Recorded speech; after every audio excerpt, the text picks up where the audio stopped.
currently there is class warfare going on in the Hamptons, okay? There are feuding economic classes, and it's between millionaires and billionaires. So there's billionaire Ira Rennert, who lives in the Hamptons, and apparently he owns these 2 massive helicopters. In fact, they're known as Helibuses.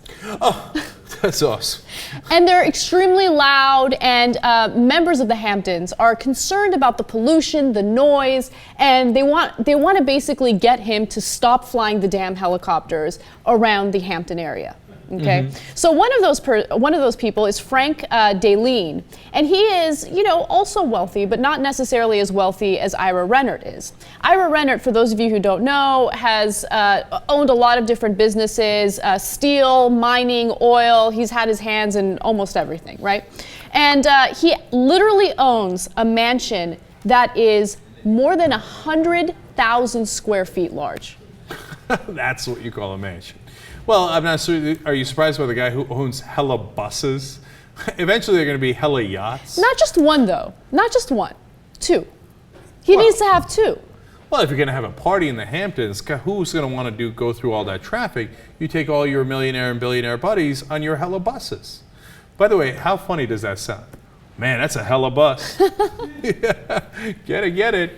Now, Frank Dalene was interviewed by the media, and he seems extremely bitter about Ira Rennert. He says that right now he is in a knockdown, drag-out battle against ultra-wealthy helicopter owners who largely live on the south side, accusing them of shattering the island's tranquility, contributing to climate change, and poisoning the air with leaded fuel. Now, what I want to say about Frank, quickly, is that he was originally a registered Republican, right?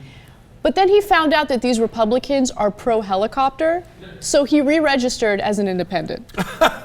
He's not about the climate change, man. It's because it's loud and he doesn't like it. It annoys him like the guys with all the leaf blowers annoy me.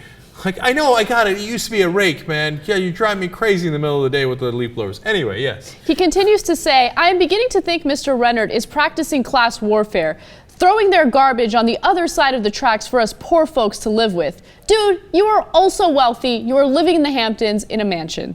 Calm down. I love this millionaire versus billionaire fight. It's hilarious. Can you imagine, like, people are struggling to find food to put on the table, and these people are feuding about helicopters. I'm worried Frank's gonna buy something else to counter the helicopter. I don't know if it's a drone. I don't know what it is, but I'm starting to worry about Ira. Frank's pissed. He wants to take those helibuses down. No, and by the way, this Rennert guy is a despicable, despicable person. He owns these steel mills, and because of the pollution, all these children in Peru started getting lead poisoning. Okay, and he had a completely nonchalant reaction to it, didn't care at all. In fact, he paid off the Peruvian government to basically overlook what he did. He probably thought, why don't they just take helibuses out of there if there's pollution there? And no, look, the reality is that a lot of people have gotten rich through perfectly acceptable means. There's, Oprah is an example I always use. Nothing wrong with Oprah. She had a talent. She's in the entertainment business. LeBron James, Steve Nash, you name it, right? But there are some people who got rich by doing, pollution in Peru and buying off the government officials. And then Peru got a little inconvenient, so they started doing it here in the U.S., and they bought our government officials. And then next thing you know, they could do any damn thing they like. And now, when the millionaires realize how the rest of us live, that the billionaires get to step on them as well, they're unhappy about it, and we got a fun little fight in the Hamptons.